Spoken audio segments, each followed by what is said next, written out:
ইহসান করলে অর্থাৎ নেক কাজ করলে আমরা 5টা উপকারে উপকৃত হব। 1 নম্বর উপকার হচ্ছে আল্লাহ তাআলার সঙ্গ পাওয়া যাবে, সাপোর্ট পাওয়া যাবে, আল্লাহ তাআলার নিরাপত্তা পাওয়া যাবে, আল্লাহ তাআলার মাইয়ত লাভ হবে। সুবহানাল্লাহ। দুনিয়াতে সমস্ত নবীগণ আল্লাহ তাআলার মাইয়ত চেয়েছেন, সঙ্গ চেয়েছেন। মুহাম্মাদুর রাসূলুল্লাহ সাল্লাল্লাহু আলাইহি ওয়াসাল্লাম আল্লাহ তাআলার এরকম সঙ্গ, এরকম রেফাকত তিনি চেয়েছিলেন। রব্বুল আলামিন ওনাকে কবুল করে আরশে আজিমে মেরাজ দিয়ে ধন্য করে দিয়েছেন। সুবহানাল্লাহ। আল্লাহ তাআলা যদি আমার সঙ্গে থাকেন, আল্লাহ তাআলা যদি আমার নিরাপত্তার জন্য থাকেন, তাহলে আমার আর কি লাগে? যার আল্লাহ আছে তার সব আছে, যার আল্লাহ নাই তার কিছুই নাই। অতএব আল্লাহকে হারানো যাবে না, অতএব ইহসান করতে হবে। আল্লাহকে পাইতে হলে ইহসান করতে হবে। 1 নম্বর কি? আল্লাহ তাআলার মাইয়াত পাওয়া যাবে, আল্লাহ তাআলার সঙ্গ পাওয়া যাবে। কোরআনে কারীমের মধ্যে রব্বুল আলামিন ইরশাদ করেন, ইন্নাল্লাহা মাআল্লাযীনা তাকাউ ওয়াল্লাযীনা হুম মুহসিনুন। যারা মুত্তাকি, যারা মুহসিন, তাদের সঙ্গে আল্লাহ তাআলা আছেন। সুবহানাল্লাহ। 2 নম্বর উপকার, যারা মুহসিন আল্লাহ তাআলা বলেন রহমত তাদের পিছে পিছে হাঁটে, তাদের সাথে সাথে থাকে। সুবহানাল্লাহ।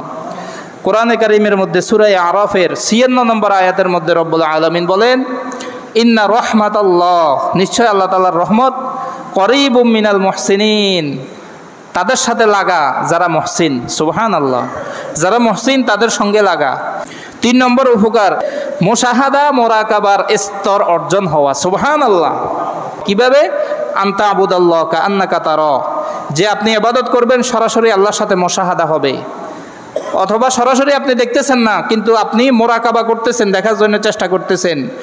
অথবা আল্লাহ তাআলা তো অবশ্যই আপনাকে সর্ব অবস্থায়, শুধু নামাজে নয়, নামাজের ভিতরে বাহিরে দেখতেছেন। 4 নম্বর, প্রশস্ত দিলের অধিকারী আপনি হতে পারবেন যদি মুহসিন হতে পারেন। 5 নম্বর উপকার হয়েছে মানুষের প্রতি আপনি মহব্বত, ভালোবাসা নিয়ে দুনিয়াতে জীবনযাপন করতে পারবেন।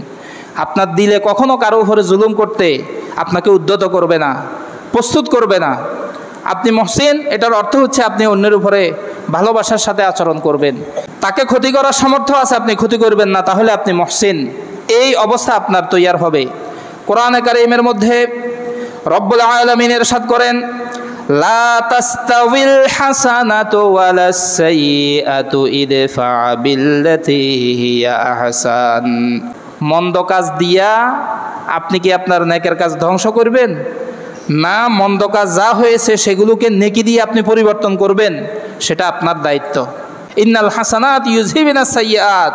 বেশি বেশি নেক কাজ করেন, ভাইয়ের হক আদায় করেন, বোনের হক আদায় করেন, ছেলে সন্তানদের হক আদায় করেন, পাড়া প্রতিবেশীদের হক আদায় করেন, ইয়েতিম মিসকিনের হক আদায় করেন, পিতামাতার হক আদায় করেন, সাধারণ মানুষের হক আদায় করেন।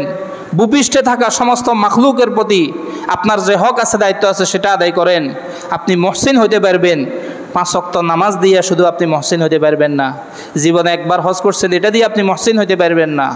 ইমাম কুরতুবী রহমতুল্লাহি আলাইহি ইহসানের ব্যাখ্যা করতে গিয়ে তিনি বলেছেন, আপনার ঘরের ভিতরে থাকা একটা বিড়াল যদি 2 দিন পর্যন্ত, 3 দিন পর্যন্ত কষ্টের ভিতরে থেকে মারা যায়, আপনি একটা খাঁচার ভিতরে পাখিকে বন্দি করে রেখেছেন, তাকে দানা পানি বিচ্ছিন্ন করে রেখেছেন, তাকে কষ্ট দিচ্ছেন, এই কারণে সে মারা গিয়েছে।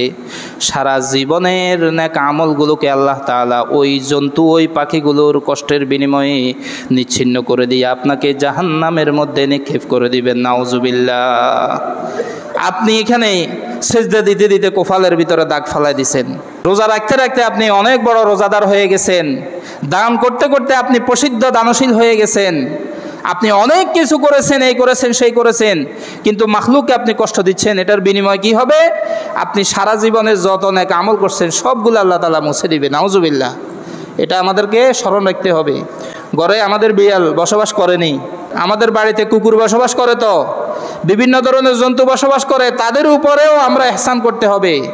শুধু আমার রক্তের সম্পর্কের, আমার প্রতিবেশী, অন্যান্য আত্মীয় স্বজনদের উপরে আমি ইহসান করব, এটা নয়, বরং মাখলুকের উপরে আমাকে ইহসান করতে হবে, অনুগ্রহ করতে হবে, তাদের প্রতি আমি সদাচরণ করতে হবে। এত সহজ না। 60 বছর নামাজ পড়ছেন, কিন্তু আপনার দ্বারা আপনার স্ত্রী কষ্টে আছে, আপনার দ্বারা আপনার ভাই কষ্টে আছে, আত্মীয় স্বজন কষ্টে আছে, আপনার দেশের মানুষ, সমাজের মানুষ কষ্টে আছে।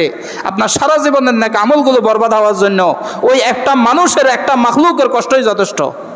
দুনিয়াতে এহসানের বিপরীত সব কিছু আছে, এহসানটা নাই। শুধু নিজে খাই নিজে বাঁচি, এটাই হয়েছে যে দুনিয়া।